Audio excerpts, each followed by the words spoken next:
अब बताइए, यहाँ पे कुंडली रेकी का मतलब ये है कि आपकी इनर पावर और रेकी पावर। रेकी क्या है? रेकी आपकी कुंडलिनी शक्ति नहीं है, रेकी ईश्वरीय शक्ति है। जब हमारी कुंडलिनी हमारे रूट चक्र से होता हुआ ऊपर की ओर बढ़ती है और वहां पे रेकी का काम है सहस्त्रार चक्र से, क्राउन चक्र से नीचे की ओर आता है, तो दोनों जब अपना सेंटर में यानी हृदय चक्र पे आके दोनों का मिलाप होता है, वहां पे कुंडलिनी प्लस रेकी मिलकर बैलेंस होता है, उसी को कुंडलिनी रेकी बोला जाता है। ऑफलाइन इल्मुगंधम कोर्स इस साल दिसंबर में बेंगलुरु में होने जा रहा है। दिसंबर 2 और 3 यानी 2 तारीख और 3 तारीख सैटरडे संडे वीकेंड रहेगा बेंगलुरु में इल्मुगंधम ऑफलाइन कोर्स। अगर आप में से कोई भी इल्मुगंधम कोर्स ऑफलाइन कोर्स करना चाहते हैं और उसके बारे में और अधिक जानकारी चाहिए, डिटेल्स चाहिए, नीचे डिस्क्रिप्शन में sarvamhealing.com का लिंक दिया हुआ है, वहां पर जाकर आप वेबसाइट में जाके पढ़कर देख सकते हो।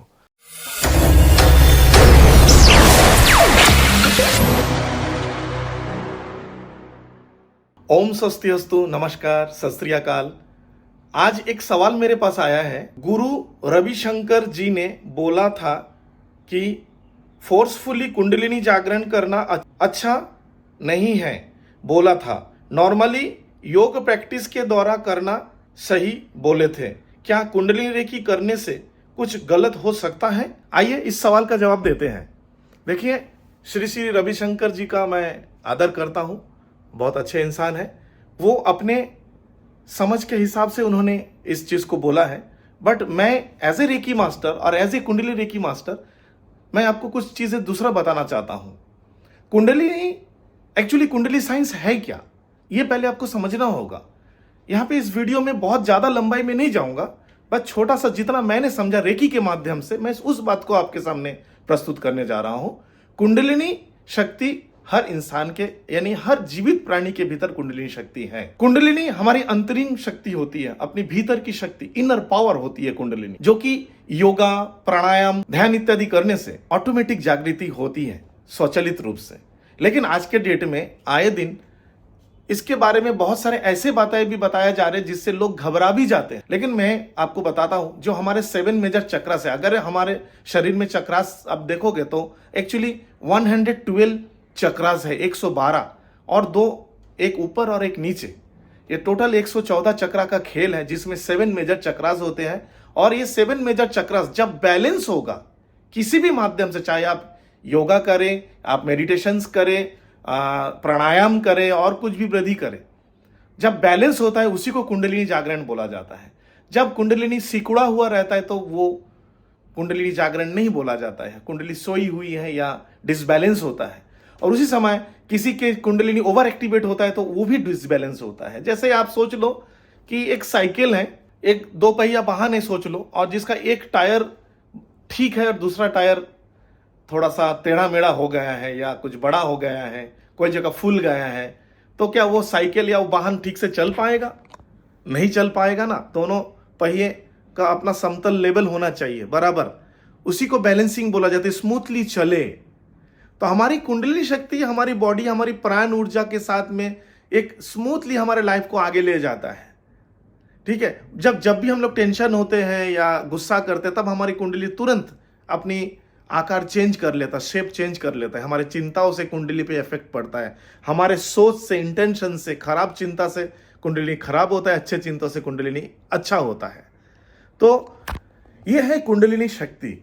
अब बताइए, यहाँ पे कुंडली रेकी का मतलब यह है कि आपकी इनर पावर और रेकी पावर। रेकी क्या है? रेकी आपकी कुंडलिनी शक्ति नहीं है, रेकी ईश्वरीय शक्ति है। जब हमारी कुंडलिनी हमारे रूट चक्र से होता हुआ ऊपर की ओर बढ़ती है और वहां पे रेकी का काम है सहस्त्रार चक्र से, क्राउन चक्र से नीचे की ओर आता है, तो दोनों जब अपना सेंटर में यानी हृदय चक्र पे आके दोनों का मिलाप होता है, वहां पे कुंडलिनी प्लस रेकी मिलकर बैलेंस होता है, उसी को कुंडलिनी रेकी बोला जाता है। तो कुंडलिनी शक्ति बहुत बड़ी विषय है, जिसके बारे में कई लोग बहुत बड़े बड़े बात करते हैं। मैं उतने में नहीं जाऊंगा, मैं केवल जितना समझाऊं बहुत आसानी के साथ समझाता हूं कि कुंडलिनी शक्ति में जितना डरने की बात है ऐसी कुछ भी नहीं है। अगर आप सही गुरु के माध्यम से आगे बढ़ते हो और अगर आपका दिमाग जो क्रिएट किया गया है कुंडलिनी के बारे में, चाहे यूट्यूब में हो और अलग अलग बुक्स में जो इंसानों द्वारा लिखा गया है, इंसानों द्वारा वीडियो बनाया गया है, उसमें जाओगे तो आप उलझ जाओगे। लेकिन अगर सरलता से कुंडली लोगे, हर इंसान के भीतर जागृत है कुंडलिनी, बस डिसबैलेंस्ड होता है, उसको बैलेंस लाना। चाहे रेकी करो, रेकी से भी आपकी कुंडलिनी बैलेंस होगी, कुंडली रेकी से भी बैलेंस होगा। कुंडली रेकी तो बहुत बड़ा टूल है अपने कुंडली को बैलेंस करने। मैंने देखा है कई लोग थर्ड आई एक्टिवेशन करने के लिए यूट्यूब में कुछ टिप्स देखते हैं और ट्राई करते हैं, उसके बाद वो डरने लगते हैं, भूत प्रेत की छाया देखने लगते हैं, अलग अलग चीजें देखने लगते हैं वो लोग। और मैंने तुरंत जब मुझसे जुड़ते हैं तो मैं उनको कुंडली रेकी का शक्तिपात दे देता हूं। जैसे ही कुंडली रेकी शक्तिपात देता हूं 90% ये डिसबैलेंस बैलेंस हो जाता है, क्योंकि रेकी आया है बॉडी में, कुंडली भी एक्टिव है, रेकी भी आया है, हृदय चक्र में आके दोनों बैलेंस हो गया। और उसके बाद मैं कुंडली रेकी की हीलिंग, सेल्फ हीलिंग सिखाता हूं उनको, और सीखने के बाद कुछ 1 से 2 सेटअप में ही एकदम पूरी तरह ठीक होते हुए मैंने देखा है। इसीलिए कुंडली रेकी बहुत बड़ा टूल है सेल्फ मेंटेन करने के लिए। कोई बड़ा हस्ती जैसे श्री श्री रविशंकर है या दूसरा कोई बोलते हैं, मैं उनका नाम इसलिए ले रहा हूं कि वीडियो में ये नाम आया है, मेरे पास सवाल आया इसलिए नाम ले रहा हूं। बट वो बहुत ही अच्छे ज्ञानी पुरुष हैं, मुझसे बहुत बड़ा ज्ञान रखते हैं, मैं उनका आदर करता हूं अपने दिल में, ठीक है। बट मैं as a reiki practitioner, as a reiki teacher, मैं ये बोलूंगा कि हो सकता है कि उनको कुंडली रेकी के बारे में या उन्होंने कुंडली रेकी के बारे में ये बात नहीं बताया है। कुंडली रेकी एक शॉर्टकट टूल है। कुंडली रेकी करने से कुंडलिनी एक्टिव होता है ये नहीं है। कुंडली एक्टिवेशन क्या है, बार बार मैं बोलना चाहूंगा, कुंडलिनी एक्टिवेशन का मतलब आपके सभी चक्रास बैलेंस होना, ना कि ओवर एक्टिवेट होना। कई लोग हैं थर्ड आई ओपनिंग की कोर्स करवाते हैं, बच्चों का होता है, मैंने देखा, वो तो उसके लिए कोर्स करने की जरूरत भी नहीं है, कुछ टेक्निक्स है, कुछ एक्सरसाइजेस है, करोगे हो जाता है। बट चलो आपने कोर्स किया, कुछ एक्सरसाइजेस की, हो गई, कोई बात नहीं। लेकिन अगर आप बड़ों को देखते हो वो पॉसिबल नहीं होता है। जो करवाते हैं उनसे पूछो कि आप बच्चों से जो करवा रहे हो आप करके दिखा सकते हो? नहीं कर सकते। हाँ, किसी ने अगर बचपन से किया है और रेगुलर प्रैक्टिस कर रहे हो सकता है, बट उसको भी ना पार्शियली एक्टिवेशन बोला जाता है।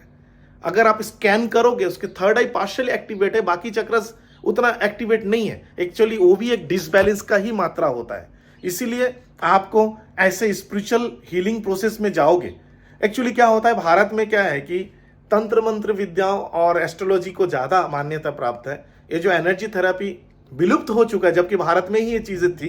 प्राचीन मुनि ऋषि लोगों को एनर्जी ट्रांसफर करते थे अपने शिष्यों को, वरना ऐसे थोड़े ना होते था इतना सब मैजिक। बट कालांतर में वो विलुप्त हो गया कुछ कारणों से, और वो सारे कारण हम भी दोषी हैं उसके लिए। हम जैसे लोग, हम भारतीय लोग ही दोषी है। आज के डेट में जिनको शक्ति मिल जाती है वो फिर अपने आप को अलग कर लेता है समाज से। मैं तो बोलता हूं कि अगर आप समाज से अपने आप को अलग कर ले रहे हो तो फिर वो ज्ञान किस काम का जो दूसरे के काम में ना है। आप देकर जाइए, लोगों को सही रास्ता दिखाकर जाइए। मैं तो यही चाहता हूं, इसीलिए इतना सब वीडियो मैं बनाता हूं। तो मैं यही बोलूंगा, कुंडली रेकी एकदम सेफेस्ट है। आपको कुंडली रेकी के बारे और ज्यादा जानकारी चाहिए, मेरे sarvamhealing.com मेरा वेबसाइट है, वहां पे कुंडली रेकी के बारे में और बताया गया है, उसको पढ़कर आप समझ सकते हैं। उम्मीद करता हूं आपके डाउट्स क्लियर हो गए होंगे। कुंडली रेकी एकदम सेफ है और बैलेंस्ड है। कुंडली शक्ति प्लस रेकी शक्ति मिलकर काम करता है। मैं उस प्रकार की कुंडली की बात नहीं करता हूं जिसके बारे में बहुत सारे भ्रम फैला हुआ है। मैं सिंपल बात करता हूं कि आपका एनर्जी सिस्टम अगर बैलेंस है तो आपका कुंडलिनी एक्टिव है। बस इतना ही बोलूंगा। धन्यवाद मेरे वीडियो को देखने के लिए। मेरी ओर से आप सभी को एनर्जी ब्लेसिंग।